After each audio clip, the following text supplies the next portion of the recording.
Suamiku baru saja mendorongku keluar dari mobil di tengah badai. Dia meninggalkanku sendirian di jalan yang gelap dan sepi. Saat aku menangis pasrah dalam kedinginan, sebuah mobil mewah berhenti.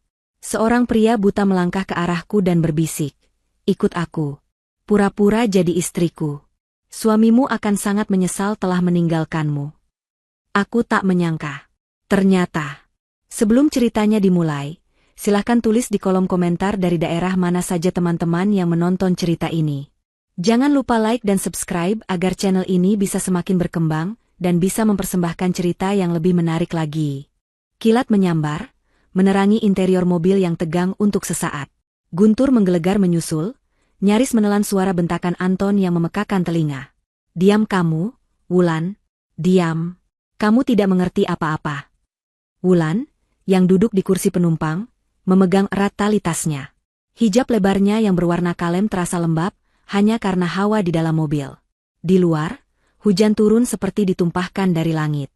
Jalanan yang mereka lalui adalah jalan pintas antar kota yang terkenal sepi. Tidak ada lampu jalan, tidak ada rumah penduduk. Kiri dan kanan hanya pohon-pohon besar yang tampak menakutkan di tengah badai. Aku hanya bertanya, "Mas, kenapa uang tabungan kita habis? Kemarin ada tagihan datang lagi, katanya kita menunggak cicilan rumah 3 bulan. Suara Wulan bergetar, separuh karena takut pada amarah suaminya, separuh lagi karena kedinginan. AC mobil mati, tapi suasana tetap terasa panas oleh emosi. Aku bilang diam. Anton memukul setir dengan keras. "Uang itu aku pakai untuk modal." "Modal? Kamu pikir hidup ini gampang? Kamu pikir duduk di rumah saja uang datang sendiri? Kamu itu istri, tugasmu mendukung suami, bukan menginterogasinya seperti polisi." "Tapi modal apa, Mas? Kamu tidak pernah cerita. Kamu pulang malam terus. Kadang tidak pulang," lirih Wulan. "Sudah cukup." Anton menginjak rem mendadak. Mobil mereka berhenti dengan decitan ban yang mengerikan di aspal basah. Wulan terdorong ke depan, untung ada sabuk pengaman. Jantungnya mencelos. Hening sejenak, hanya terdengar deru hujan yang menghantam atap mobil.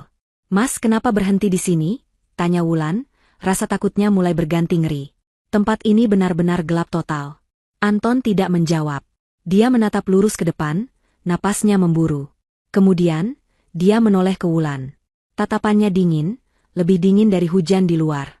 Itu bukan tatapan suaminya. Itu tatapan orang asing. "Kamu terlalu banyak bertanya, Wulan." "Aku muak," desisnya. "Maksud kamu apa, Mas?" Anton membuka kunci pintu mobil. "Keluar." Wulan membeku. "Apa? Keluar? Turun dari mobilku. Sekarang," bentak Anton. "Mas Anton, ini hujan deras. Di tengah hutan. Jangan bercanda." Wulan mulai menangis, panik. Anton tidak peduli. Dia membuka pintunya, berjalan memutar ke pintu Wulan, membukanya dengan kasar, dan menarik tangan istrinya. Wulan menjerit. "Tidak, Mas. Jangan. Aku minta maaf. Aku tidak akan bertanya lagi. Mas, jangan." Anton lebih kuat. Dia menyeret Wulan keluar dari mobil. Tubuh Wulan langsung dihantam air hujan yang sedingin es. Gamis panjangnya basah kuyup dalam hitungan detik. Hijabnya menempel di wajah dan lehernya. Dia terhuyung dan jatuh berlutut di aspal yang kasar. "Mas. Mas Anton," jeritnya. Anton menatapnya dengan jijik. "Kamu mau tahu aku kemana? Aku muak denganmu. Aku muak hidup miskin. Kamu adalah beban. Sejak aku menikah denganmu, hidupku sial." Setelah mengucapkan kata-kata kejam itu, Anton kembali masuk ke mobil. Dia membanting pintu. "Tidak. Mas. Buka pintunya. Buka. Jangan tinggalkan aku di sini." Wulan menggedor-gedor kaca jendela, tapi Anton hanya menyalakan mesin. Air mata Wulan bercampur dengan air hujan.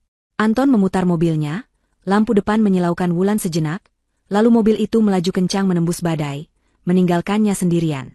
Lampu belakang merah itu mengecil, lalu hilang ditelan kegelapan. Wulan terduduk lemas di tengah jalan. Sendirian. Di tengah hutan. Di malam hari. Saat hujan badai. Suaminya, pria yang telah menikahinya selama 5 tahun, baru saja membuangnya seperti sampah. Rasa dingin mulai merayap, menembus kulitnya. Dia menggigil hebat. Ini bukan hanya dinginnya hujan, tapi dinginnya pengkhianatan. Dia mencoba berdiri, tapi kakinya gemetar. Dia harus bergerak. Dia tidak bisa mati kedinginan di sini. Dia mencoba memanggil bantuan, tapi suaranya hilang ditelan angin dan guntur. Dia merogoh saku gamisnya, mencari ponsel. Ada. Tapi saat dia menekan tombolnya, layar itu tetap hitam. Baterainya habis. Tentu saja. Anton pasti tahu. Ini sudah direncanakan. Wulan menangis sejadi-jadinya. Rasa takut yang luar biasa mencengkeramnya. Bagaimana jika ada binatang buas? Bagaimana jika ada orang jahat lewat? Dia memeluk dirinya sendiri, mencoba menyimpan sisa kehangatan tubuhnya. Dia berjalan tertatih ke pinggir jalan, berlindung di bawah pohon besar, meski itu tidak banyak membantu. Setiap kilat yang menyambar menunjukkan betapa sepi dan mengerikannya tempat itu. Dia teringat semua kebohongan Anton. Teringat semua janji manisnya. Dia teringat Ibu Lita, ibu mertuanya, yang selalu menatapnya sinis, seolah Wulan adalah kesalahan terbesar dalam hidup putranya. Apakah ibu mertuanya tahu rencana ini? Wulan mulai putus asa. Tubuhnya mati rasa karena dingin. Dia sudah tidak sanggup menggigil lagi. Dia hanya bisa bersandar di pohon, memejamkan mata, berdoa dalam hati. Dia pasrah. Entah berapa lama dia di sana. 1 jam. 2 jam. Rasanya seperti selamanya. Hujan mulai sedikit mereda, meski masih deras. Tiba-tiba, dari kejauhan, dia melihat sepasang cahaya. Lampu mobil. Harapan seketika muncul di hatinya. Tapi langsung padam digantikan ketakutan. Siapa yang lewat jalan ini semalam ini? Apakah itu orang baik? Wulan beringsut mundur, mencoba bersembunyi di balik batang pohon. Mobil itu semakin dekat. Bukan mobil biasa. Itu mobil sedan hitam yang sangat mewah dan mengkilap. Mobil itu melambat. Dan berhenti. Tepat di depannya. Wulan menahan napas. Jantungnya berdebar kencang. Pintu depan terbuka. Seorang pria berseragam sopir keluar, membawa payung besar. Dia berjalan dengan tenang, membuka pintu belakang. Dari dalam mobil, keluarlah seorang pria. Usianya sekitar 45 tahun. Dia berpakaian rapi dengan setelan mahal. Tapi ada yang aneh. Dia memegang sebuah tongkat panjang berwarna putih. Dia menggerakkan tongkat itu di depannya. Pria itu buta. Sopir itu memayungi pria itu, tapi pria itu mengangkat tangannya, memberi isyarat agar sopir itu tetap di tempat. Anehnya, pria buta itu berjalan lurus ke arah Wulan. Dia tidak ragu-ragu. Dia berhenti tepat 1 meter di depan Wulan yang masih bersembunyi. Wulan membeku. Bagaimana mungkin pria buta ini tahu dia ada di sana? Pria itu tersenyum tipis. Suaranya tenang, dalam, dan berwibawa. Ikut aku, pura-puralah jadi istriku. Sebentar lagi sopirku akan datang menjemput kita. Suamimu pasti akan menyesal setelah meninggalkanmu. Wulan syok. Mulutnya terbuka, tapi tidak ada suara yang keluar. Dia bukan hanya kaget karena diselamatkan. Dia kaget karena pria buta yang tidak dikenalnya ini tahu persis apa yang baru saja terjadi padanya. Wulan masih terpaku di tempatnya. Otaknya berusaha mencerna kalimat yang baru saja diucapkan pria asing itu. Pura-pura jadi istrinya? Suaminya akan menyesal? Bagaimana dia tahu? Anda siapa? Tanya Wulan, suaranya nyaris tak terdengar, bercampur dengan gemeretak giginya yang kedinginan. Pria itu, yang Wulan taksir berusia sekitar 45 tahun, tetap tenang. Wajahnya teduh meski tidak bisa melihat. Nama saya Alan. Sekarang bukan waktunya untuk bertanya. Anda bisa mati kedinginan jika tetap di sini. Ayo, ikut saya. Alan mengulurkan tangannya. Wulan ragu. Dia baru saja dikhianati oleh suaminya sendiri. Bagaimana dia bisa percaya pada pria asing? Apalagi yang penuh misteri seperti ini? Saya tidak mengerti, kata Wulan. Saya tahu, jawab Alan. Tapi percayalah, saya bukan musuh Anda. Musuh Anda baru saja pergi meninggalkan Anda. Kata-kata itu menohok Wulan. Pria ini tahu segalanya. Rasa dingin yang menusuk tulang akhirnya mengalahkan rasa takutnya pada ketidakpastian. Dia tidak punya pilihan lain. Mati di sini, atau ikut dengan pria buta ini. Dengan tangan gemetar, Wulan menerima uluran tangan Alan. Tangan pria itu terasa hangat dan kuat. Alan membantunya berdiri. Kaki Wulan lemas, dia hampir jatuh lagi, tapi Alan menahannya dengan sigap. Beno, panggil Alan. Sopir yang bernama Beno itu segera mendekat dan memayungi mereka berdua, lalu membimbing mereka ke mobil. Beno membukakan pintu belakang. Alan masuk lebih dulu, lalu membantu Wulan masuk. Saat pintu mobil tertutup, suara badai di luar langsung teredam. Di dalam mobil sangat hangat, hening, dan beraroma kulit mahal. Kontras yang luar biasa dengan apa yang baru saja Wulan alami. Beno masuk ke kursi kemudi, menyalakan pemanas, dan mobil pun melaju pelan. Wulan duduk di sudut, masih memeluk dirinya sendiri. Dia menatap pria di sampingnya. Alan duduk dengan tenang, menatap lurus ke depan seolah dia bisa melihat. Beno, berikan selimut di belakang, perintah Alan pelan. Beno mengambil selimut wol yang tebal dari kursi depan, dan menyerahkannya ke belakang tanpa bicara. Alan menerimanya dan menyodorkannya ke Wulan. Pakailah. Anda menggigil. Wulan menerimanya. Selimut itu sangat lembut dan hangat. Dia membungkus tubuhnya yang basah kuyup. Dia mulai bisa merasakan jari-jarinya kembali. Setelah hening beberapa saat, Wulan tidak tahan lagi. Bagaimana Bapak tahu saya di sana? Bagaimana Bapak tahu tentang suami saya? Alan menoleh sedikit ke arah Wulan. Mataku mungkin tidak melihat, Wulan. Tapi telingaku mendengar apa yang tidak didengar orang lain. Wulan tersentak. Bapak tahu nama saya? Saya tahu banyak hal tentang Anda. Dan tentang Anton, jawab Alan. Jantung Wulan serasa berhenti berdetak. Anton. Pria ini menyebut nama suaminya dengan begitu santai. Siapa Bapak sebenarnya? Apa hubungan Bapak dengan Mas Anton? Tuntut Wulan. Rasa takutnya mulai berganti rasa ingin tahu yang mendesak. Sabar, kata Alan. Anda akan tahu pada waktunya. Yang perlu Anda tahu sekarang adalah, Anda aman bersama saya. Anton tidak akan bisa menyakiti Anda lagi. Dia sedang sibuk sekarang. Sibuk apa? Tanya Wulan getir. Sibuk merayakan kebebasannya? Alan tersenyum tipis. Senyum yang sulit diartikan. Bisa dibilang begitu. Dia sedang sibuk menggali lubang kuburnya sendiri. Wulan tidak mengerti. Pembicaraan ini terlalu berat untuknya yang masih syok. Dia memilih diam sepanjang sisa perjalanan. Dia tidak tahu mereka akan kemana. Dia hanya melihat keluar jendela, menatap tetesan hujan yang berlomba di kaca.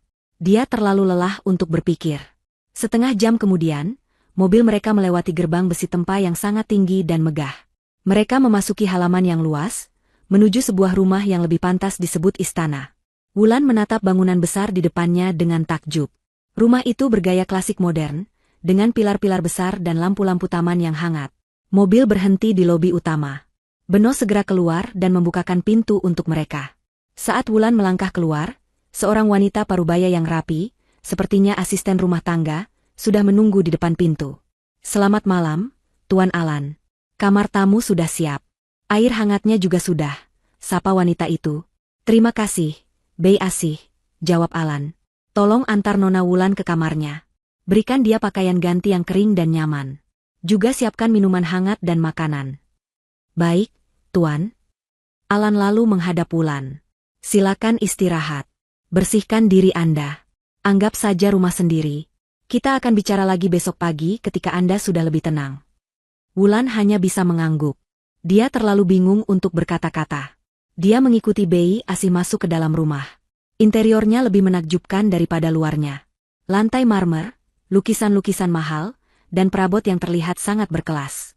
Bei Asih mengantarnya ke sebuah kamar tamu yang besarnya mungkin setara dengan separuh rumah kontrakan Wulan dan Anton. Ada tempat tidur ukuran besar, sofa, dan kamar mandi dalam yang mewah. Silakan, Non. Pakaian gantinya ada di atas tempat tidur.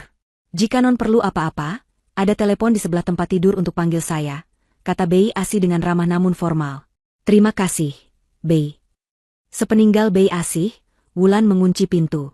Dia bersandar di pintu, akhirnya membiarkan dirinya bernapas. Semua terjadi begitu cepat. Dibuang suami, diselamatkan pria buta misterius, kini berada di rumah super mewah. Ini terasa seperti mimpi.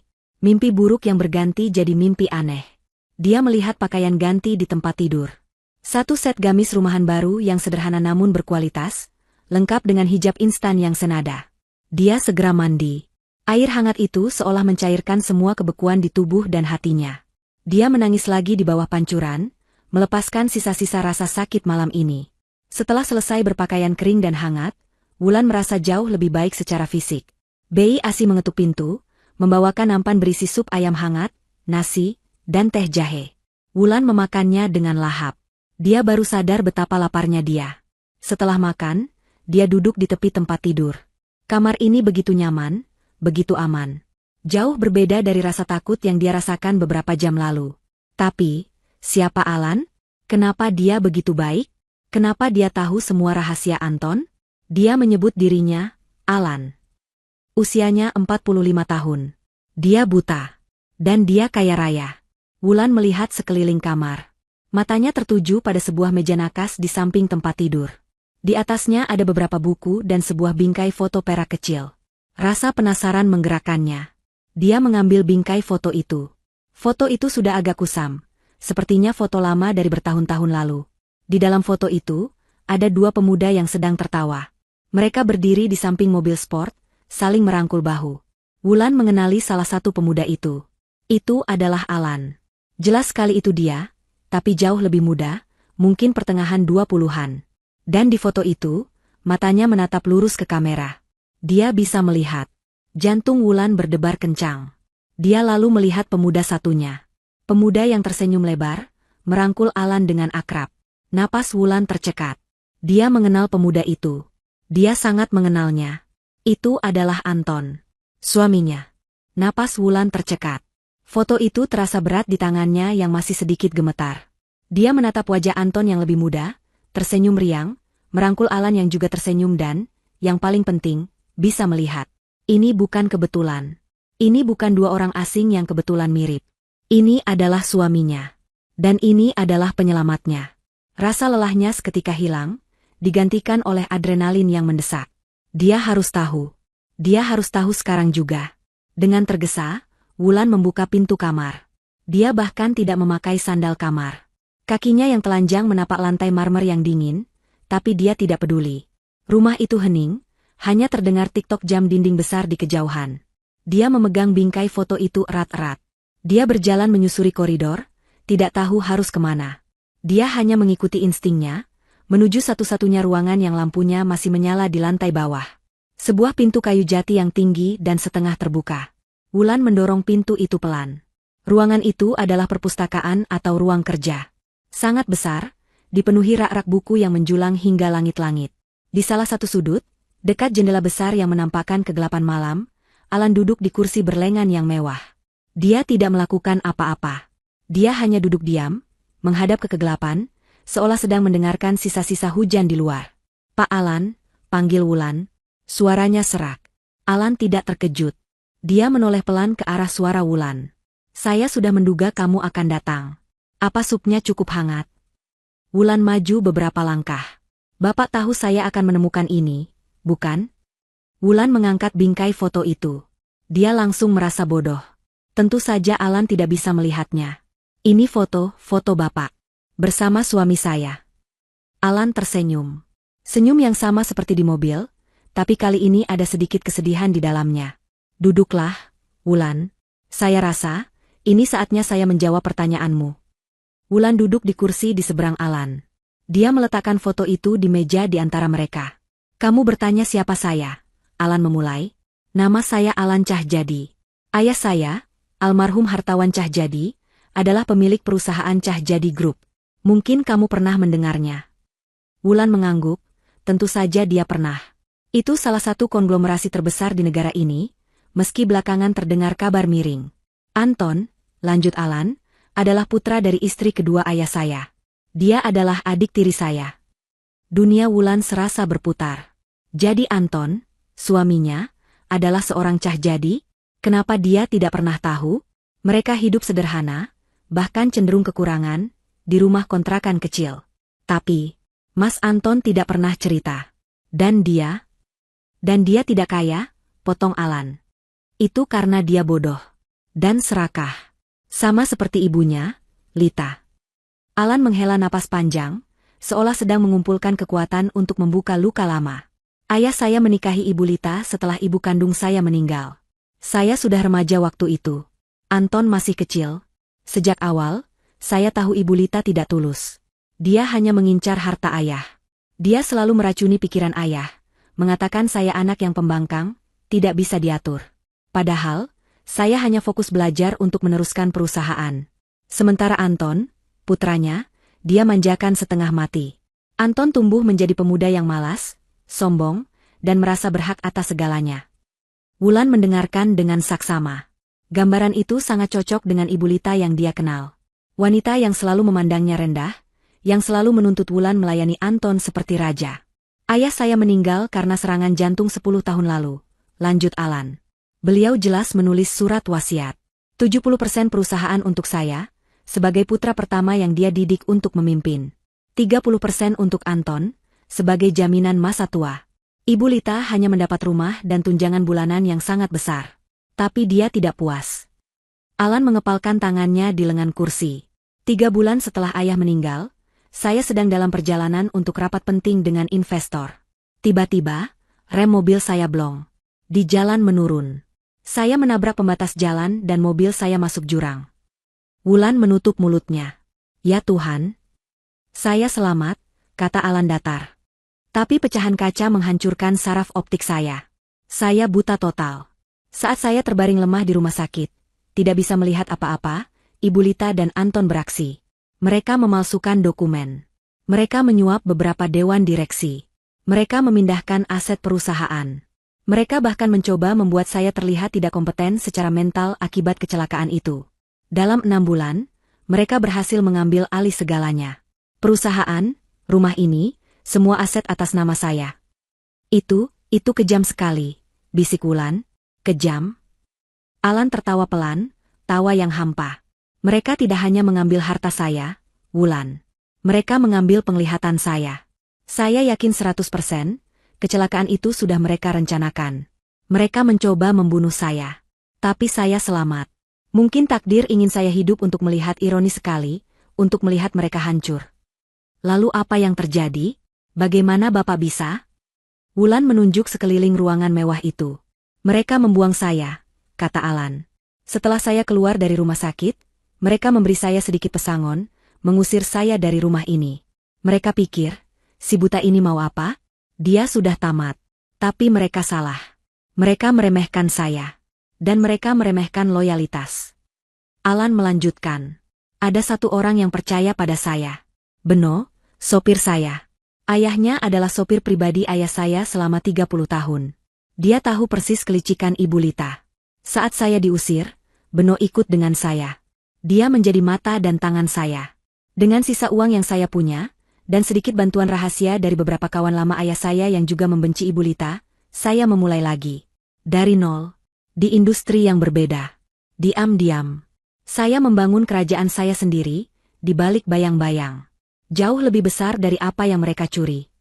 Wulan menatap pria di depannya dengan kagum bercampur ngeri. Pria ini telah melalui neraka dan kembali lagi. Saya menunggu. Saya mengumpulkan kekuatan. Saya memantau mereka.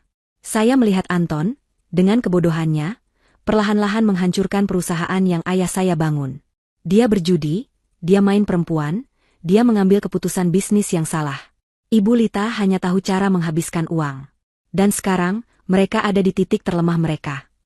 Alan mencondongkan tubuhnya ke depan. Meskipun matanya tidak melihat, Wulan merasa seolah Alan sedang menatap lurus ke dalam jiwanya. Ridwan mengambil segalanya dariku, kata Alan. Suaranya kini terdengar dingin dan tajam. Perusahaanku, rumahku, dan penglihatanku. Sekarang, aku akan mengambil kembali segalanya darinya. Alan berhenti sejenak, membiarkan kata-katanya meresap. Dan kau, Wulan, lanjutnya. Kau adalah kunci untuk membuat keadilan itu terjadi. Wulan terdiam. Kunci? Dia? Seorang wanita yang baru saja dibuang di pinggir jalan? Saya tidak mengerti, Pak.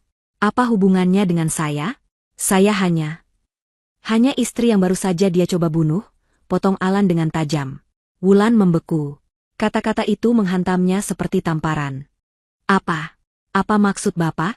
Dia hanya meninggalkan saya. Dia tidak mencoba membunuhmu. Alan menggeleng pelan. Wulan, buka matamu. Kamu pikir Anton, suamimu yang serakah itu, meninggalkanmu di jalan sepi di tengah badai hanya karena emosi? Itu bukan pertengkaran biasa. Alan menceritakan sesuatu yang membuat darah Wulan serasa berhenti mengalir. 2 bulan lalu, Anton mendaftarkan asuransi jiwa atas namamu. Jumlahnya sangat besar. Dan penerima manfaatnya? Dia sendiri, jelas Alan. Wulan menggeleng, tidak mau percaya. tidak mungkin. Saya tidak pernah tanda tangan. Dia memalsukannya, kata Alan. Sangat mudah bagi seorang suami untuk memalsukan tanda tangan istri. Dia tahu jadwalmu. Dia tahu kebiasaanmu. Dia mungkin melakukannya saat kamu tidur. Dia sudah merencanakan ini, Wulan. Dia terlilit hutang judi yang sangat besar. Dia dikejar penagih hutang dari segala penjuru. Perusahaan yang dia pegang diambang kehancuran. Dia butuh uang tunai, dan cepat. Alan melanjutkan, suaranya tanpa emosi. Rencananya malam ini adalah membuangmu di sana. Dia tahu kamu tidak membawa ponsel dengan baterai penuh. Dia tahu tempat itu sepi. Dia berharap kamu mati karena hipotermia. Atau mungkin, jika kamu tidak mati cukup cepat, dia akan kembali besok pagi, berpura-pura mencarimu, dan menemukanmu dalam keadaan celaka.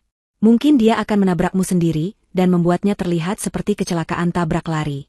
Apapun itu, kematianmu akan terlihat wajar. Dan dia akan kaya. Wulan merasakan mual yang hebat. Perutnya bergejolak. Pria yang tidur seranjang dengannya. Pria yang dia layani setiap hari. Pria yang dia cintai. Ternyata adalah monster yang merencanakan kematiannya demi uang. Air matanya mulai menggenang lagi, tapi kali ini bukan air mata kesedihan. Ini air mata kemarahan. Bagaimana Bapak tahu semua ini? Tanya Wulan, suaranya bergetar karena marah. Tentang asuransi? Tentang rencananya malam ini? Disinilah Alan tersenyum lagi. Karena, seperti yang aku bilang, Anton itu bodoh. Dia pikir dia pemain hebat, tapi dia hanya pion. Dia sombong, dan dia mudah dirayu. Terutama oleh wanita cantik. Wulan langsung mengerti. Dia punya selingkuhan. Itu bukan pertanyaan, tapi pernyataan. Semua kepingan teka-teki kini menyatu. Pulang malam, uang habis, sikap dinginnya. Benar, kata Alan. Namanya Dewi. Dia bekerja sebagai manajer di salah satu klub malam tempat Anton biasa berjudi. Anton tergila-gila padanya. Dia pikir Dewi memujanya. Dia menceritakan semua masalahnya pada Dewi. Dia bahkan menceritakan rencana busuknya tentang asuransi jiwa itu. Anton berpikir Dewi adalah rekan konspirasinya. Dia berjanji akan kabur bersama Dewi setelah mendapatkan uang asuransi itu. Alan berhenti, lalu menjatuhkan bom yang sesungguhnya. Yang Anton tidak tahu, kata Alan, Dewi bekerja untuk saya. Wulan ternganga. Saya menemukan Dewi setahun yang lalu, jelas Alan. Saya tahu Anton punya kelemahan pada wanita. Saya mencari wanita yang tepat. Dewi cerdas, cantik, dan yang terpenting, dia membenci pria seperti Anton.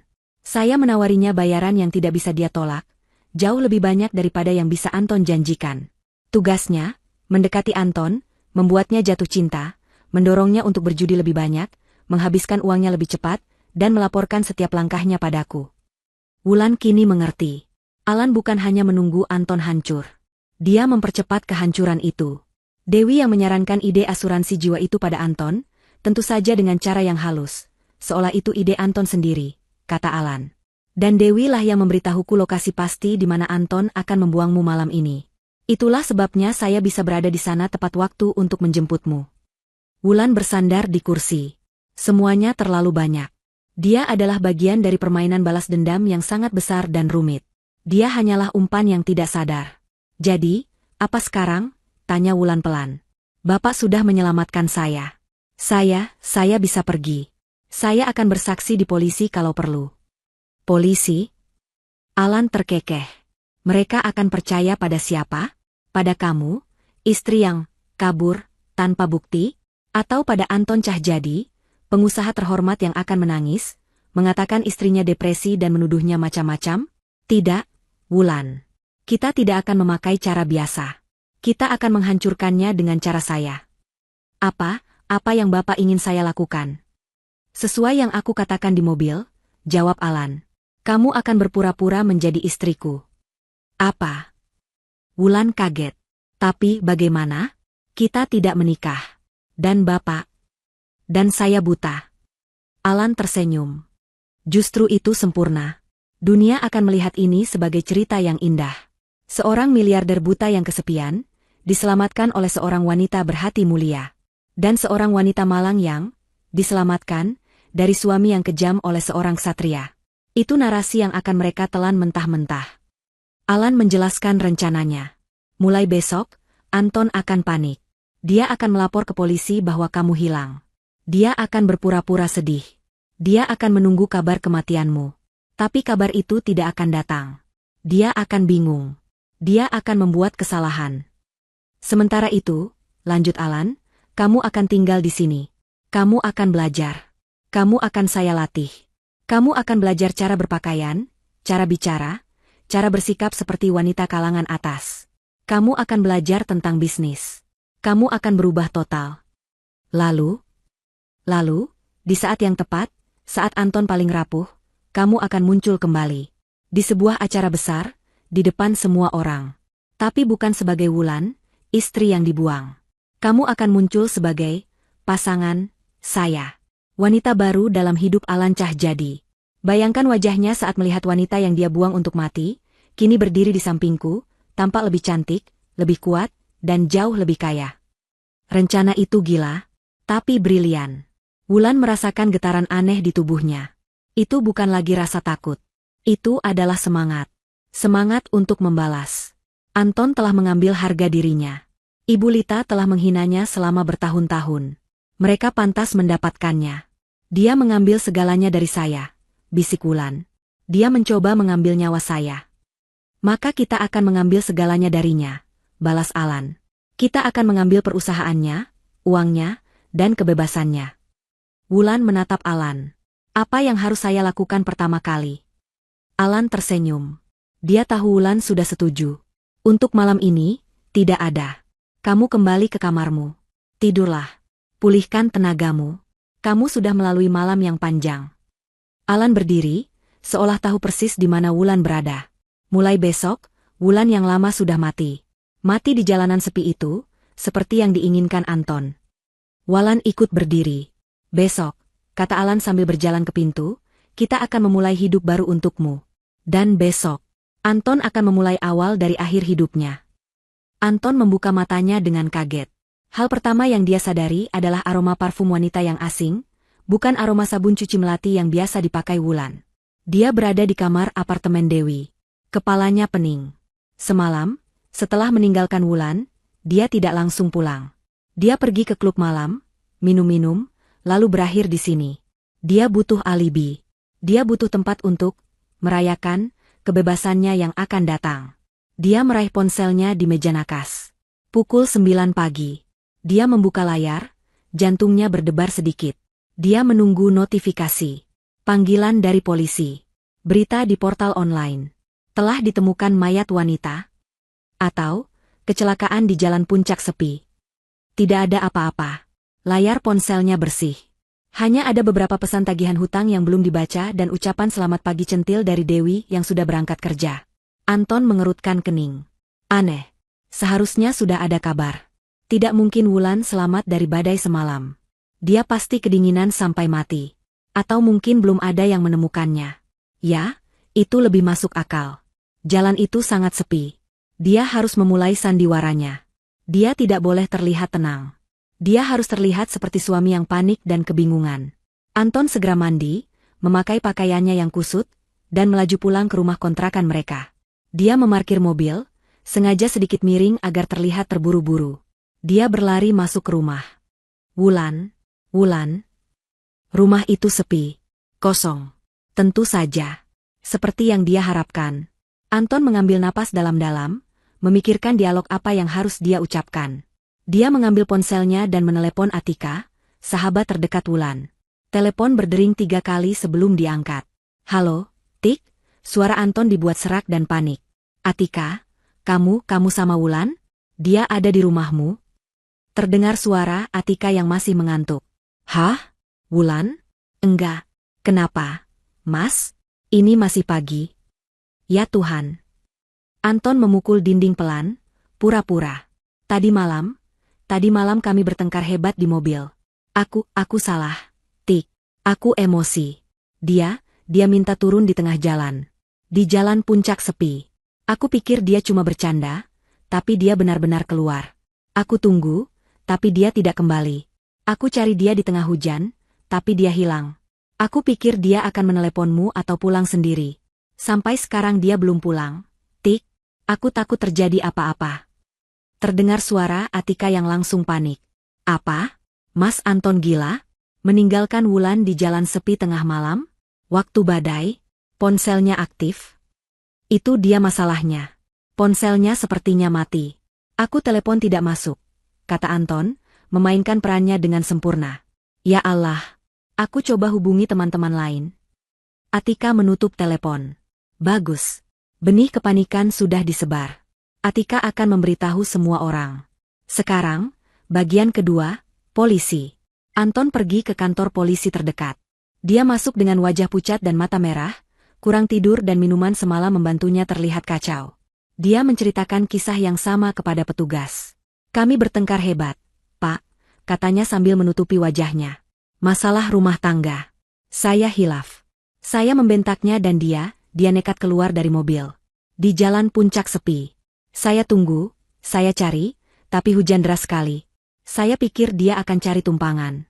Saya menyesal, Pak. Saya salah besar. Tolong cari istri saya, Pak. Seorang detektif yang lebih tua menatapnya dengan tajam. Jalan puncak sepi, tadi malam, waktu badai, dan Anda meninggalkannya di sana. Saya panik, Pak. Saya emosi, elak Anton.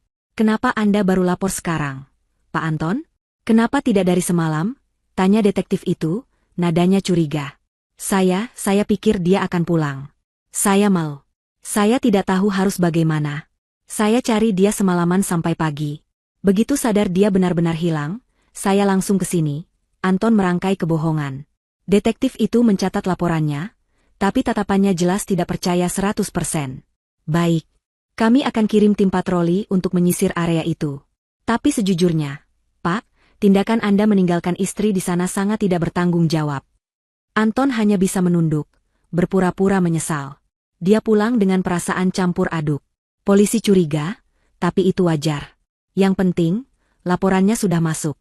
Sekarang, dia hanya perlu menunggu kabar penemuan mayat itu. Sementara itu, di belahan kota yang lain, di dalam rumah mewah Alan, Wulan yang baru telah lahir. Dia bangun di kamar tamu yang terasa lebih nyaman dari seluruh rumahnya. Dia masih linglung sejenak, mengira semua hanya mimpi buruk. Tapi kemudian dia melihat gamis kering yang dia pakai, kemewahan kamar, dan ingatan malam tadi kembali menghantamnya. Foto Anton dan Alan. Rencana balas dendam itu. Setelah membersihkan diri dan salat subuh dengan pikiran yang kacau, Bei Asi mengetuk pintu. Dia membawakan Wulan sarapan dan satu set pakaian baru. Bukan gamis sederhana, tapi setelan kerja wanita yang elegan, lengkap dengan hijab pasmina sutra.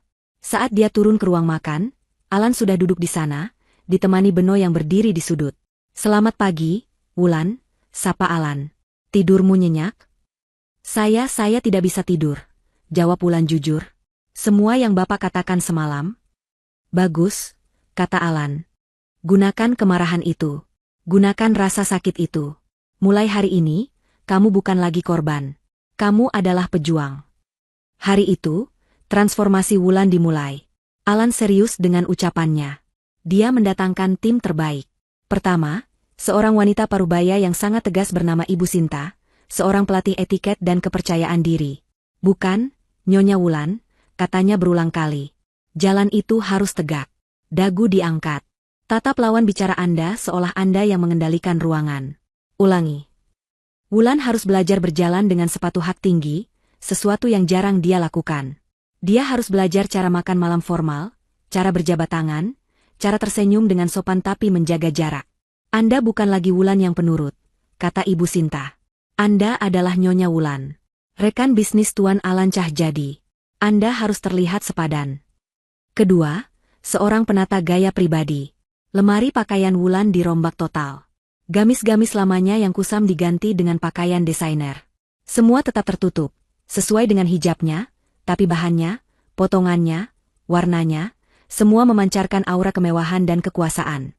Hijabnya tidak lagi asal pakai, tapi ditata dengan gaya yang modern dan anggun. Ketiga, dan yang paling penting, adalah Alan sendiri. Setiap malam, Alan menghabiskan waktu berjam-jam bersamanya di perpustakaan. Kamu harus mengerti bisnis yang Anton curi, kata Alan. Kamu harus tahu apa yang kita perebutkan. Alan, dengan ingatannya yang luar biasa meski buta, mengajari Wulan seluk-beluk Cahjadi Group. Dia menjelaskan di mana letak kelemahan Anton. Dia memberikan Wulan laporan keuangan Alan Group, perusahaannya yang baru. Kamu harus bisa menjawab jika ada yang bertanya. Kamu bukan hanya pajangan, Wulan. Kamu adalah tangan kananku. Wulan belajar dengan cepat. Dia melahap semua informasi itu. Setiap kali dia merasa lelah atau ingin menangis, dia akan memejamkan mata dan mengingat rasanya. Ditinggal di jalanan itu. Rasa dingin. Rasa takut. Rasa pengkhianatan. Itu adalah bahan bakar yang membuatnya terus maju. 1 minggu berlalu. Di sisi lain, Anton semakin panik. Tidak ada kabar. Tidak ada mayat. Tidak ada Wulan. Polisi sudah 2 kali memanggilnya kembali untuk diinterogasi. Detektif yang sama menanyakan pertanyaan yang semakin tajam. Kami sudah menyisir lokasi. Tidak ada tanda-tanda perkelahian. Tidak ada jejak. Apa Anda yakin istri Anda tidak pergi dengan orang lain? Ibu Lita, ibunya, juga mulai panik. Anton, ada apa ini? Kenapa Wulan hilang? Bagaimana jika dia bicara macam-macam? Hutangmu di mana-mana? Kita bisa celaka. Diam, Bu. Aku sedang mengurusnya, bentak Anton. Para penagih hutang mulai lebih agresif. Mereka mengancam akan menyita asetnya. Anton kalap. Dia butuh uang asuransi itu sekarang. Tapi bagaimana dia bisa mengklaimnya jika mayatnya saja tidak ada? Suatu sore, saat dia sedang pusing 7 keliling di kantornya, kantor Alan yang dulu, sebuah undangan mendarat di mejanya. Diantar kurir, bukan pos biasa. Amplopnya tebal, berwarna gading, dengan cetakan tinta emas. Dengan hormat mengundang Bapak Anton Cahyadi, dalam pesta amal tahunan dan peresmian Alan Group. Jantung Anton serasa berhenti berdetak. Alan. Nama itu lagi, Alan Cahyadi. Kakak tirinya. Tidak. Tidak mungkin. Alan sudah jadi gelandangan. Alan sudah buta. Ini pasti orang lain yang namanya kebetulan sama. Tapi, Alan Group? Ini terlalu kebetulan. Saat dia masih mematung memegang undangan itu, ponsel rahasianya, yang dia pakai khusus untuk Dewi, berdering. Dia mengangkatnya dengan kasar. Ada apa? Terdengar suara Dewi di seberang. Bukan suara manja seperti biasanya. Kali ini, suaranya terdengar ketakutan. Benar-benar ketakutan. Gawat, Anton. Gawat, jerit Dewi. Gawat kenapa?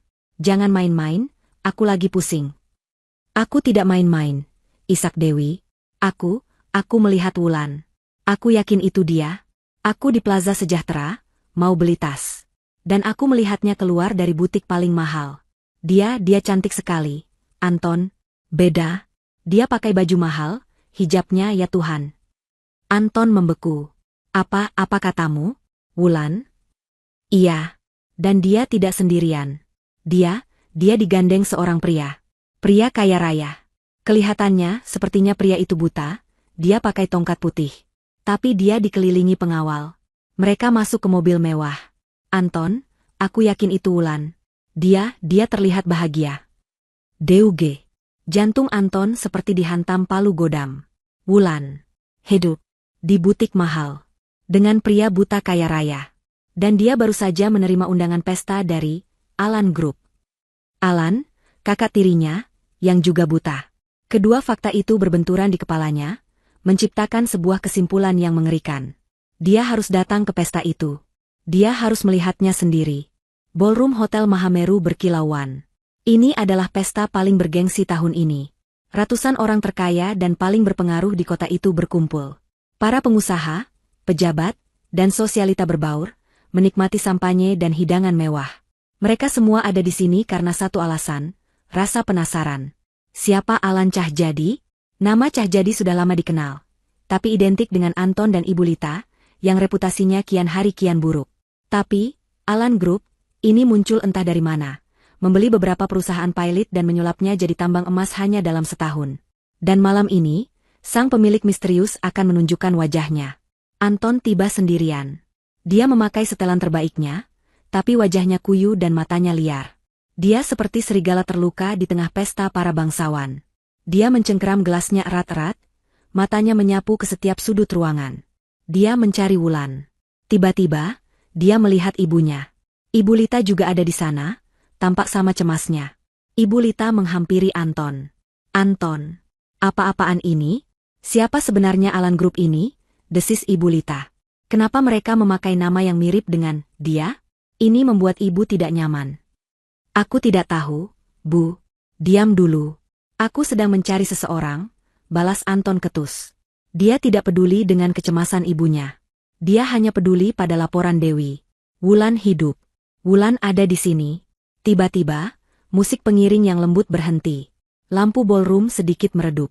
Seorang pembawa acara naik ke panggung kecil. Selamat malam, bapak-bapak dan ibu-ibu sekalian. Terima kasih atas kehadiran Anda. Malam ini adalah malam yang spesial. Kita berkumpul tidak hanya untuk beramal, tapi juga untuk menyambut secara resmi kehadiran Alan Group di kota ini.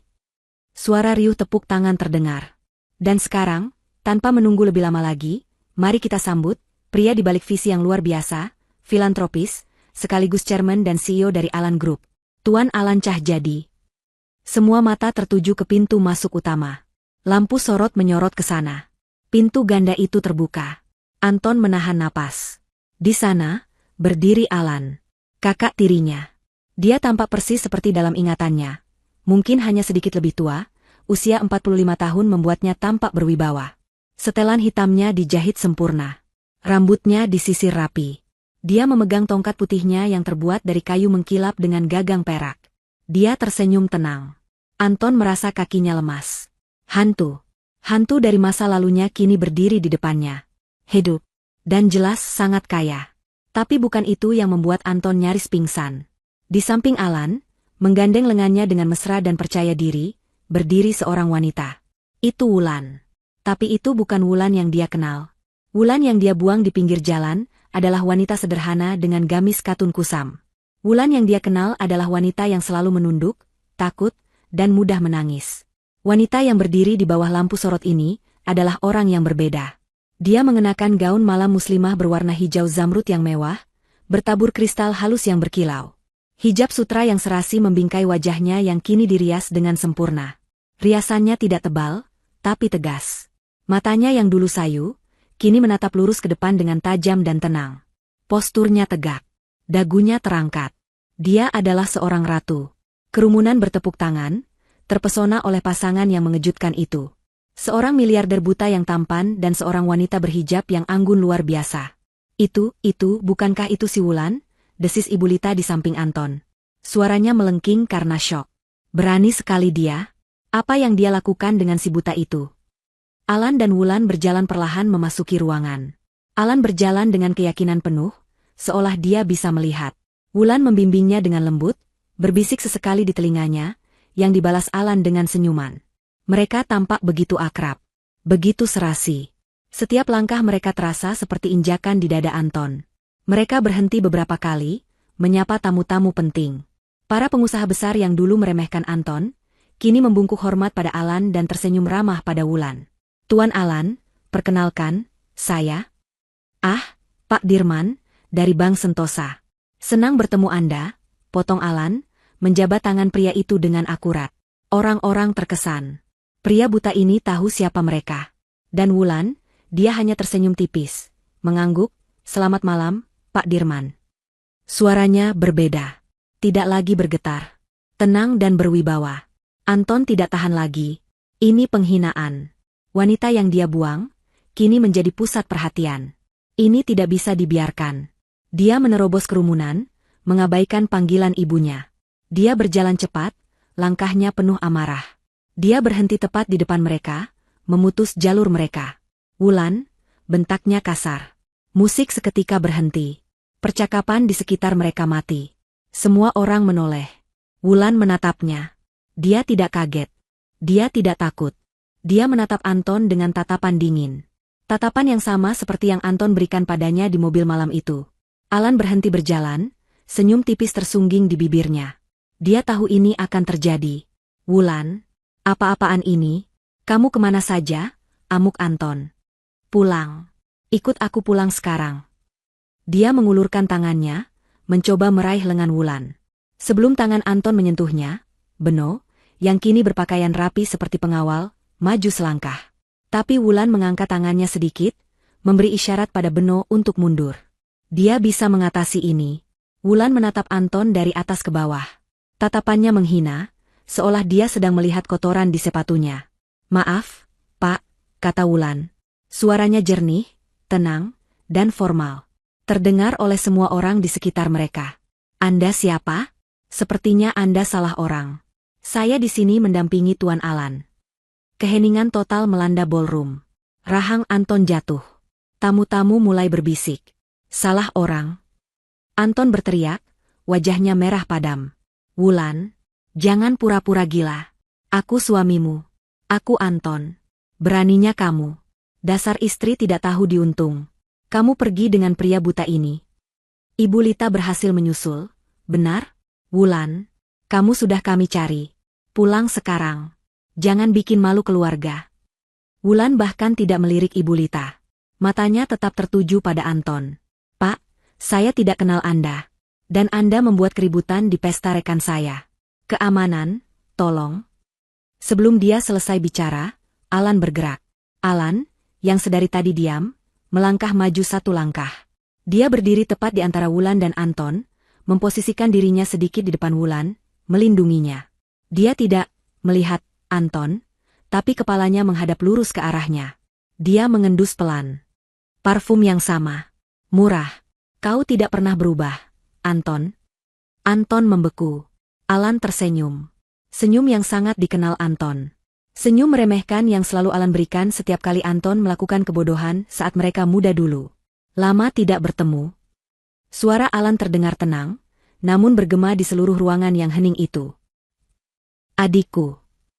Wajah Anton berubah dari merah pada menjadi pucat pasi seperti mayat. Dia seperti melihat hantu. Dia mundur selangkah. Alan Cahyadi. Kakak tirinya. Yang dia pikir sudah mati. Yang dia curi hartanya.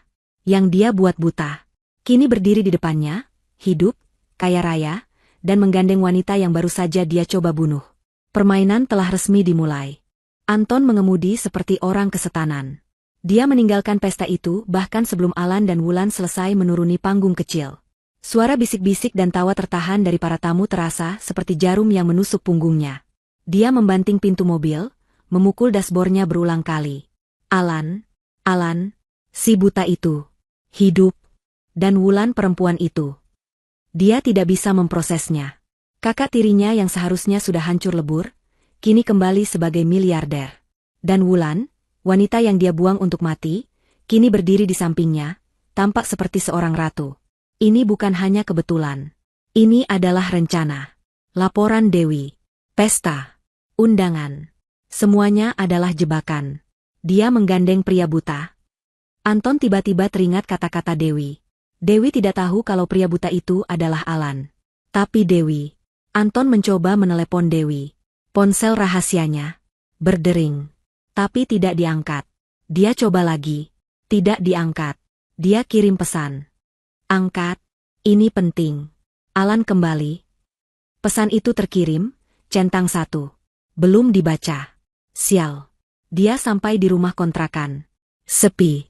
Dia membanting pintu. Dia mondar-mandir di ruang tamu yang sempit. Apa yang harus dia lakukan? Alan pasti akan membalas dendam. Alan tahu semua kebusukannya. Tidak. Anton mencoba menenangkan diri.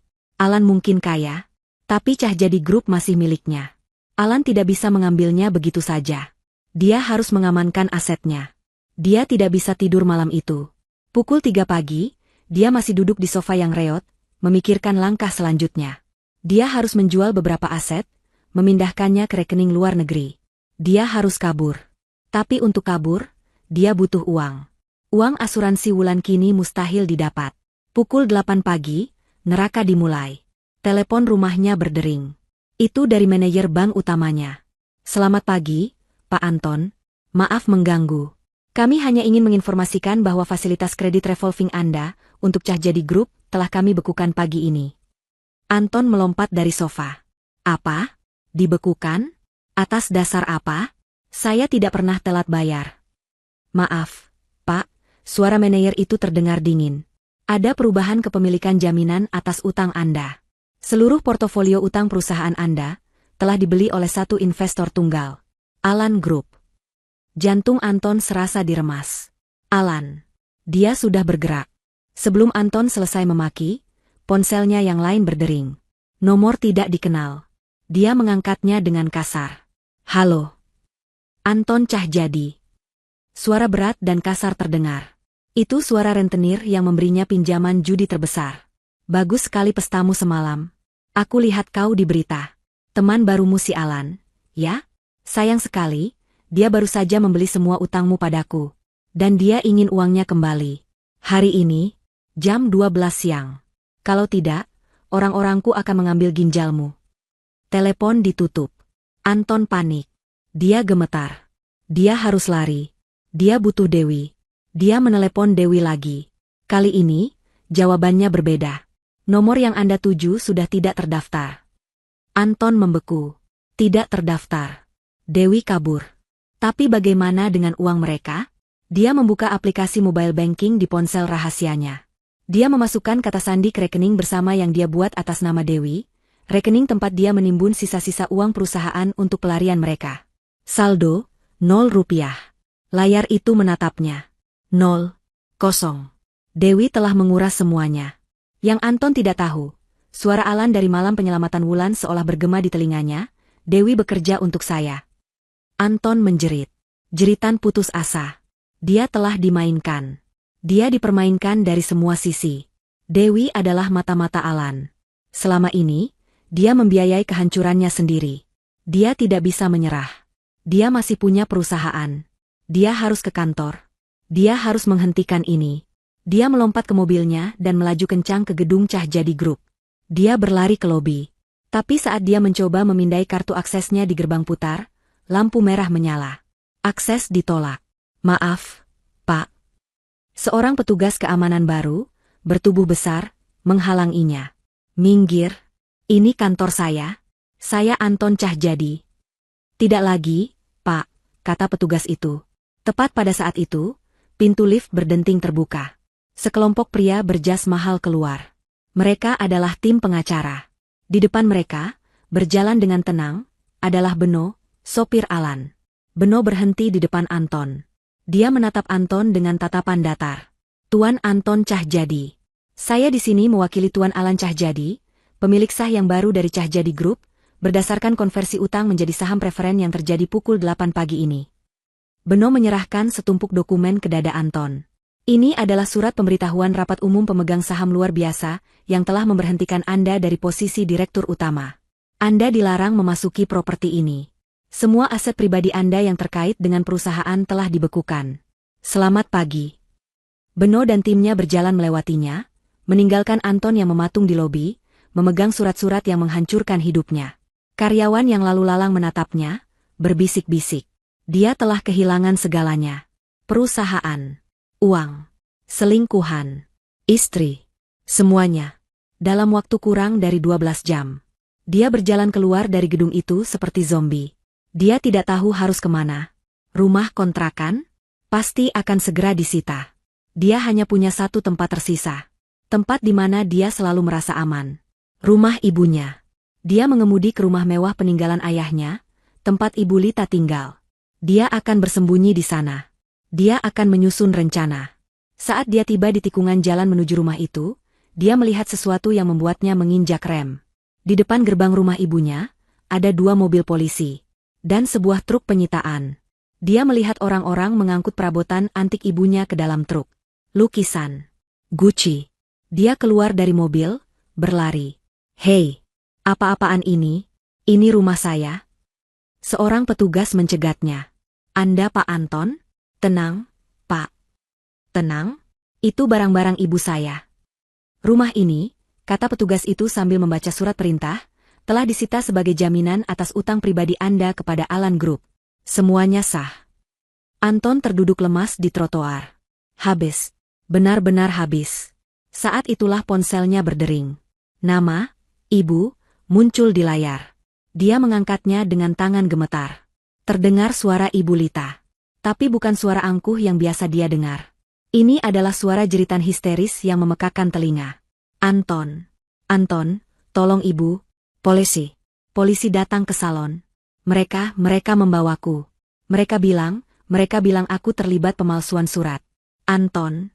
Mereka bilang mereka punya bukti pemalsuan surat wasiat ayahmu. Anton. Tolong. Telepon itu mati. Alan tidak hanya mengambil uangnya. Dia tidak hanya mengambil perusahaannya. Dia datang untuk mengambil kebebasan mereka. Dia menggali kuburan masa lalu mereka. Setelah ditahan semalaman dan diinterogasi, Ibu Lita akhirnya dilepaskan dengan jaminan. Tapi itu bukan kebebasan. Dia dilepaskan ke dunia yang tidak lagi dia kenali. Polisi telah menahannya atas tuduhan awal pemalsuan dokumen, kasus lama yang dibuka kembali oleh tim pengacara Alan dengan bukti-bukti baru yang tak terbantahkan. Rumahnya disita. Rekening banknya dibekukan. Kartu kreditnya ditolak. Dia tidak punya apa-apa. Tidak punya siapa-siapa. Dia mencoba menelepon Anton, tapi ponsel putranya tidak aktif. Anton telah melarikan diri, bersembunyi seperti pengecut. Ibu Lita, wanita yang terbiasa memakai berlian sebelum makan siang, kini berdiri di pinggir jalan dengan pakaian yang sama seperti kemarin. Dia tidak punya uang untuk taksi. Setelah berjalan kaki entah berapa lama, dia akhirnya tiba di satu-satunya tempat yang bisa dia pikirkan. Dia berdiri di depan gerbang besi tempa yang menjulang tinggi milik rumah Alan. Rumah yang dulu seharusnya menjadi miliknya. Dia menekan bel intercom dengan kasar. Buka. Buka pintunya. Biarkan aku bicara dengan Alan. Ini Lita. Petugas keamanan di dalam menatapnya. Atas instruksi Alan, dia membukakan gerbang kecil di samping. Tuan Alan tidak bisa diganggu. Tapi Anda boleh menunggu di lobi. Ibu Lita tidak peduli. Dia mendorong gerbang itu dan berlari masuk. Halaman yang luas itu terasa seperti ejekan. Dia menerobos masuk ke pintu depan yang terbuka, membawanya ke lobi utama yang megah. Dia berdiri di bawah lampu gantung kristal, basah kuyup karena gerimis pagi, tampak menyedihkan. Alan, keluar kau, anak buta tidak tahu diuntung, teriaknya. Suaranya bergema di ruangan berdinding marmer itu. Dia sedang rapat, Bu. Ibu Lita memutar badannya. Di puncak tangga besar, Wulan berdiri menatapnya. Dia tidak memakai gaun pesta. Dia memakai blus sutra sederhana namun mahal dan celana palazzo. Hijabnya ditata rapi. Dia memegang sebuah tablet di tangannya, tampak seperti pemilik rumah. Melihat Wulan, semua ketakutan Ibu Lita berubah menjadi amarah yang meledak-ledak. Inilah sumber masalahnya. Perempuan ini, kamu. Ibu Lita menjerit, suaranya melengking. Dia berlari ke arah tangga. Ini semua gara-gara kamu. Perempuan sial, pembawa sial. Sejak kamu menikah dengan putraku, hidup kami hancur. Dia mencoba meraih kaki Wulan, menariknya dari tangga. Tapi Wulan hanya mundur satu langkah, menatapnya dengan tenang. Beraninya kamu menyalahkan saya? Suara Wulan dingin, tidak ada lagi getaran takut seperti dulu. Hidup Anda hancur karena keserakahan Anda sendiri. Anda dan Anton yang merencanakan pembunuhan.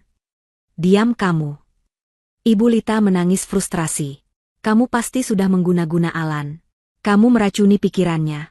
Kembalikan putraku. Kembalikan hartaku. Dasar perempuan ular. Wulan menggeleng pelan.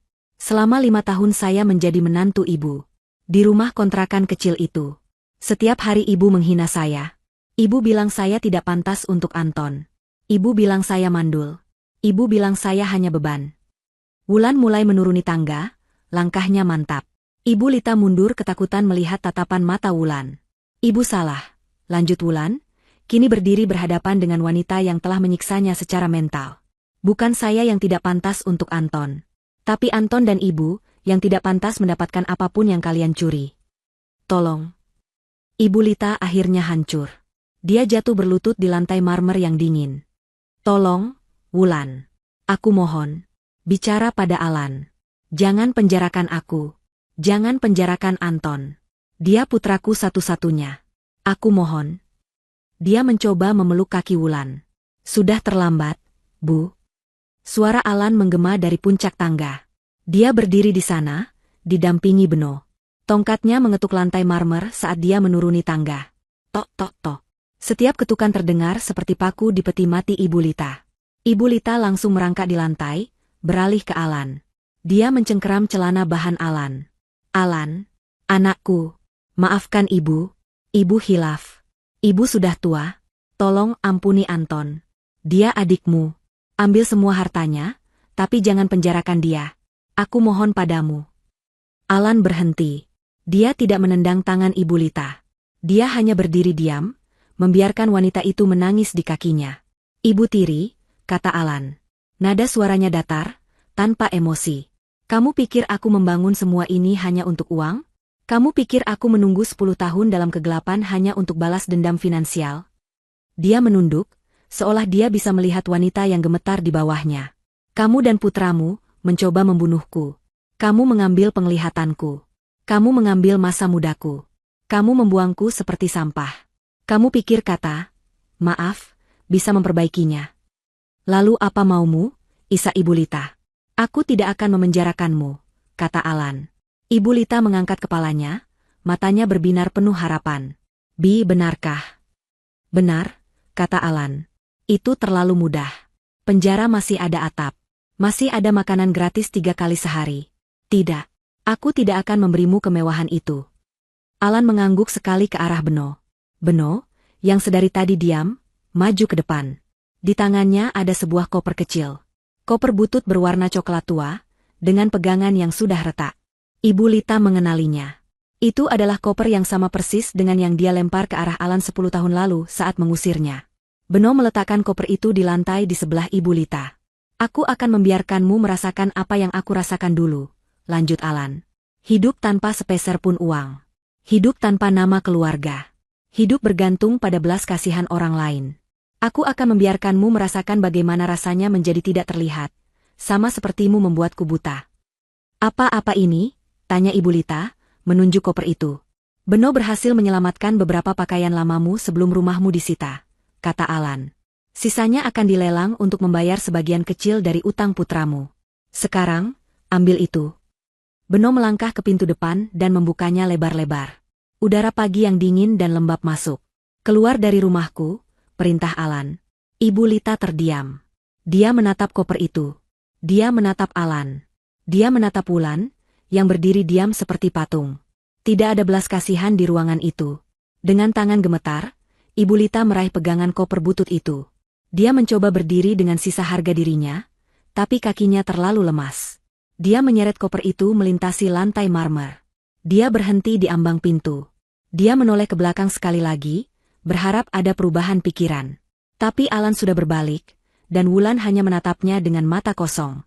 Ibu Lita melangkah keluar dari kehangatan rumah itu ke teras yang dingin. Beno menutup pintu di belakangnya.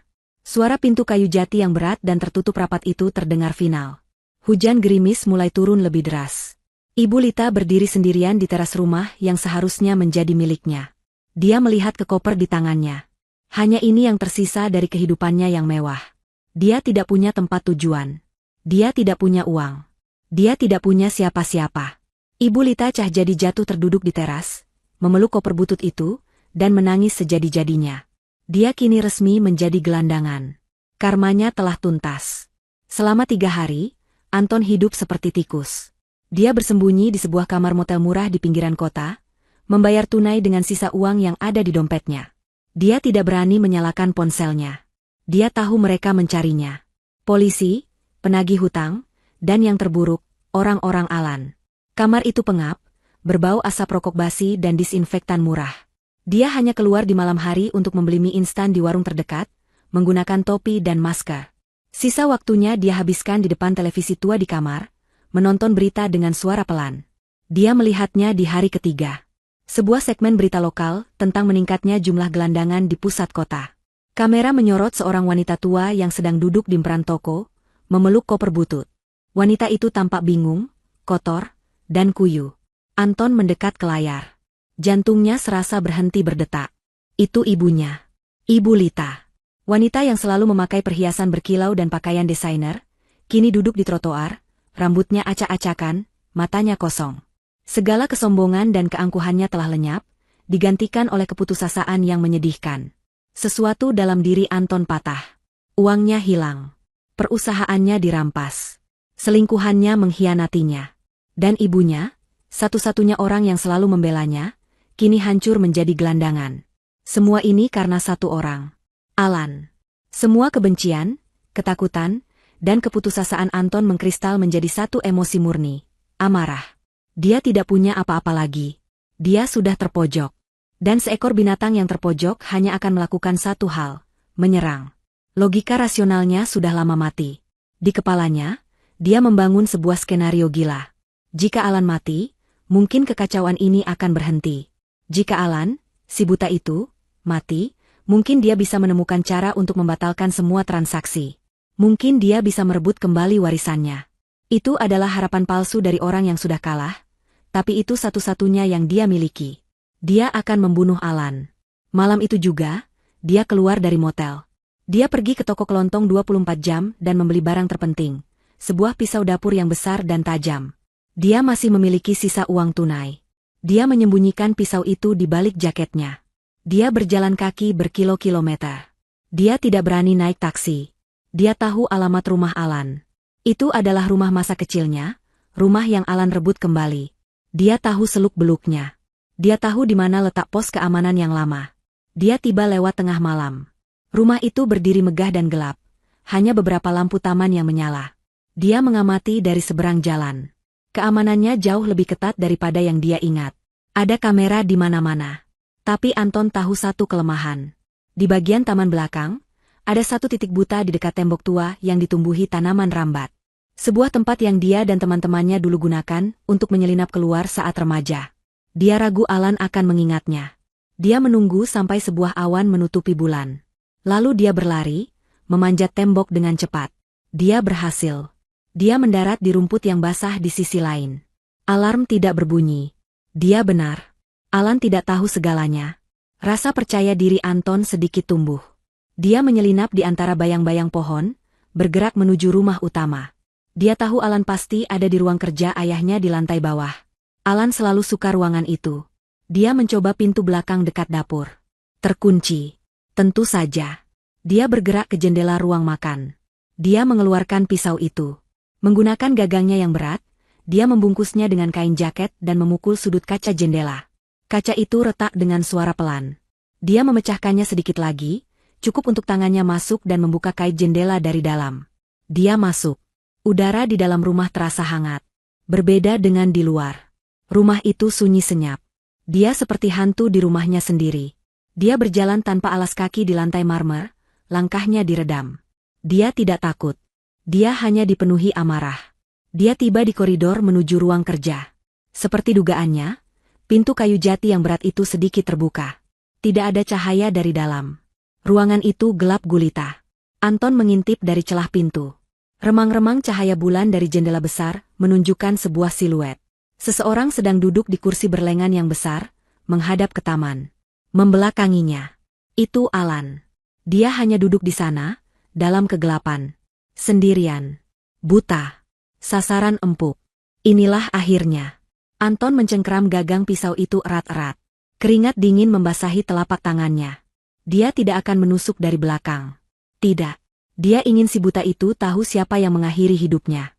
Dia menendang pintu hingga terbuka. Alan, teriaknya, suaranya menggema di ruangan itu. Dia menerjang ke depan, melintasi ruangan dalam 3 langkah cepat, mengangkat pisaunya tinggi-tinggi. Harusnya kau mati dari dulu. Siluet di kursi itu tidak bergerak. Anton sudah siap menancapkan pisaunya ke bahu atau dada Alan. Tepat sepersekian detik sebelum ujung pisau itu menyentuh kain jas Alan, sebuah tangan baja mencengkeram pergelangan tangannya. Cengkeraman itu begitu kuat, begitu tiba-tiba, hingga membuat tulang Anton terasa remuk. Pisau itu terlepas dari genggamannya dan jatuh berdentang di lantai. Anton terbelalak kaget. Dia menoleh. Tangan itu milik Beno. Sopir Alan. Yang muncul entah dari mana. Clay. Lampu utama ruangan menyala terang. Mata Anton yang terbiasa gelap langsung menyipit kesakitan. Saat penglihatannya kembali normal, dia melihat pemandangan yang mengerikan. Beno memeganginya dengan cengkeraman yang tidak mungkin dilepaskan. Dan ruangan itu tidak kosong. Di setiap sudut, di balik rak buku, di dekat pintu, berdiri 4 orang polisi berseragam lengkap. Mereka tidak terburu-buru. Mereka hanya menatapnya. Ini jebakan. Lepaskan aku. Lepaskan. Anton meronta, tapi sia-sia. Lalu, sosok di kursi itu bergerak. Alan Cahjadi pelan-pelan berdiri. Dia berbalik menghadap Anton. Dia tidak kaget. Dia tidak takut. Di telinganya terpasang sebuah earpiece kecil. Dia tersenyum. Senyum dingin dan penuh perhitungan. Aku sudah menunggumu, Anton, kata Alan. Suaranya tenang. Kamu tahu, desis Anton, napasnya terengah. Bagaimana? Bagaimana kamu tahu? Orang yang putus asa selalu bisa ditebak, kata Alan, sambil mengambil satu langkah mendekat. Kamu melihat ibumu di berita, bukan? Aku yang memastikan segmen itu tayang di jam-jam utama. Aku tahu itu akan jadi pemicumu. Aku tahu kamu akan datang untuk satu-satunya hal yang tersisa, balas dendam. Polisi mulai bergerak maju, memborgol tangan Anton ke belakang. Aku sudah punya bukti penipuanmu, lanjut Alan, seolah sedang mengobrol santai. Aku punya bukti pemalsuan surat wasiat ibumu. Tapi itu hanya akan memenjarakan kalian beberapa tahun. Aku tidak suka itu. Aku tidak mau mengambil risiko, 10 tahun lagi kau keluar dan mengganggu Wulan. Alan berhenti tepat di depan Anton. Meskipun matanya tidak melihat, Anton merasa ditelanjangi oleh tatapan Alan. Aku butuh sesuatu yang lebih permanen, kata Alan pelan. Sesuatu yang akan menguncimu di sel selamanya. Sesuatu yang tak terbantahkan. Seperti menyerang seorang pria buta di rumahnya sendiri dengan sebilah pisau, di depan saksi mata aparat kepolisian. Alan menepuk pipi Anton pelan. Terima kasih, adikku. Kau baru saja menandatangani surat hukumanmu sendiri. Bawa dia. Saat polisi menyeretnya keluar, Anton menatap Alan dengan kebencian yang tak terhingga. Tapi Alan hanya tersenyum tipis, lalu berbalik, kembali duduk di kursinya menghadap kegelapan, seolah tidak terjadi apa-apa. Persidangan itu menjadi berita utama nasional selama berminggu-minggu. Skandal Cah Jadi mengalahkan semua berita politik dan selebriti. Publik melahap setiap detailnya. Pengkhianatan keluarga, pemalsuan surat wasiat, penipuan besar-besaran, dan puncaknya, percobaan pembunuhan yang dramatis. Ibu Lita diadili lebih dulu. Tim pengacara Alan telah bekerja selama bertahun-tahun untuk mengumpulkan bukti ini. Mereka menghadirkan notaris lama yang akhirnya mengaku telah disuap, beberapa saksi mata dari Dewan Direksi Lama, dan ahli forensik yang membuktikan tanda tangan di surat wasiat yang diubah itu dipalsukan. Di kursi terdakwa, Ibu Lita bukan lagi wanita sombong yang dikenal orang. Dia hanyalah seorang wanita tua yang rapuh, menangis pelan, tidak lagi mengerti apa yang terjadi. Dia terbukti bersalah atas semua tuduhan. Hakim menjatuhkan hukuman 7 tahun penjara atas konspirasi dan pemalsuan dokumen. Saat putusan dibacakan, dia hanya menatap kosong. Karmanya telah lunas. Lalu, tibalah persidangan Anton. Ini bahkan lebih cepat. Anton tidak punya pembelaan. Bukti keuangannya tak terbantahkan. Transfer dana ilegal, penipuan terhadap investor, penggelapan pajak. Tim Alan telah melacak setiap rupiah yang dia curi. Dan kemudian, dakwaan percobaan pembunuhan. Keempat petugas polisi yang berada di ruangan itu bersaksi. Beno memberikan kesaksian yang tenang dan mendetail. Rekaman CCTV dari luar rumah, yang sengaja dibiarkan Anton, menunjukkan dia memanjat tembok. Dan puncaknya, pisau dapur dengan sidik jari Anton yang jelas. Anton, dengan setelan penjara oranye, mencoba berteriak. Dia menuduh Alan menjebaknya. Dia menuduh Wulan berkonspirasi. Dia buta. Tapi dia iblis. Dia merencanakan semua ini, teriaknya di ruang sidang. Tapi amukannya hanya membuatnya terlihat semakin bersalah dan tidak stabil. Wulan hadir di persidangan itu, tapi dia tidak perlu bersaksi. Dia hanya duduk di barisan depan, di samping Beno, menatap lurus ke depan. Tatapannya tenang, hijabnya rapi. Dia tidak menunjukkan kebencian. Dia hanya di sana untuk melihat keadilan ditegakkan. Hakim mengetukkan palunya. Anton Cah Jadi dinyatakan bersalah atas semua dakwaan. Penipuan, penggelapan, dan percobaan pembunuhan berencana. Dia dijatuhi hukuman 30 tahun penjara, tanpa kemungkinan pembebasan bersyarat. Saat dia diseret keluar dari ruang sidang, matanya bertemu dengan mata Wulan untuk sepersekian detik. Wulan tidak membuang muka. Antonlah yang pertama kali memutuskan kontak. Kepalanya terkulai kalah. Satu-satunya misteri yang tersisa adalah Dewi, sang selingkuhan. Berita menyebutkan dia sebagai kaki tangan Anton yang melarikan diri ke luar negeri, dengan membawa jutaan dolar uang curian. Polisi menetapkannya sebagai buronan. Hanya Alan dan Wulan yang tahu kebenarannya.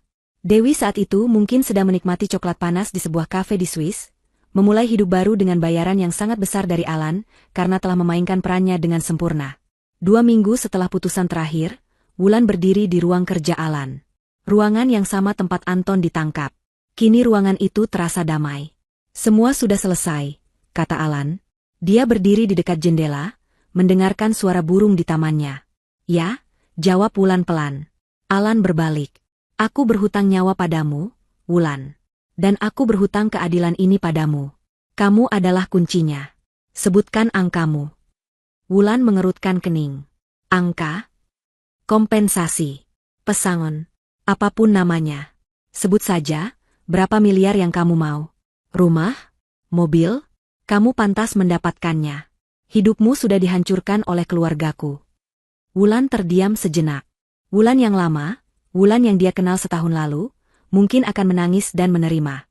Tapi dia bukan lagi Wulan yang itu. Saya tidak mau uang Anda, Pak Alan, katanya tegas. Alan tampak terkejut. Apa maksudmu? Anda menyelamatkan nyawa saya.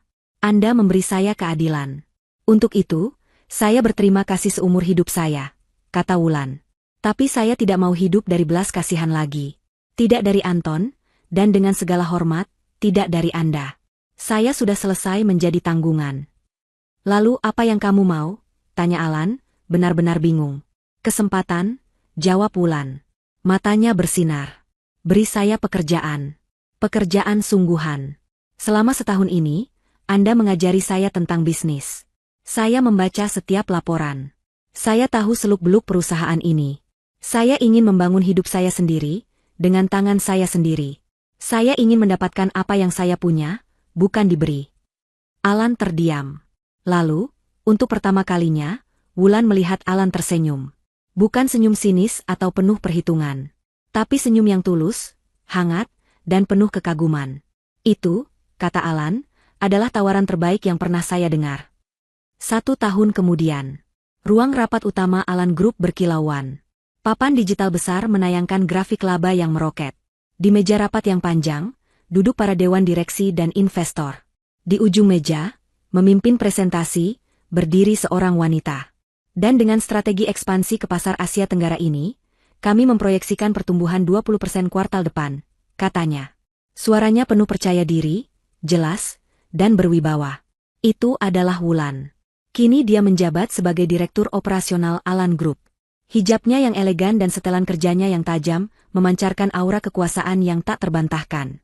Di ujung meja yang lain, di kursi chairman, Alan duduk mendengarkan. Dia tidak berkata apa-apa.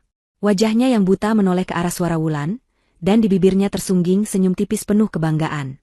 Dia telah menemukan rekan, bukan bawahan. Adegan beralih.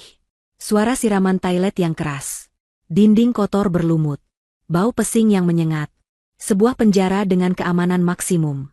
Seorang narapidana kurus dengan seragam oranye lusuh, sedang mendorong pel berisi air kotor. Dia lebih kurus, matanya cekung dan mati. Itu Anton. Seorang sipir membentaknya dari ujung koridor. Hei, Anton, cepat bersihkan toilet di aula. Ada yang mampet. Anton hanya mengangguk pelan, menyeret langkahnya dan embernya. Dia memasuki aula makan yang ramai. Di sudut ruangan, sebuah televisi tua yang digantung di dinding sedang menyiarkan berita bisnis sore.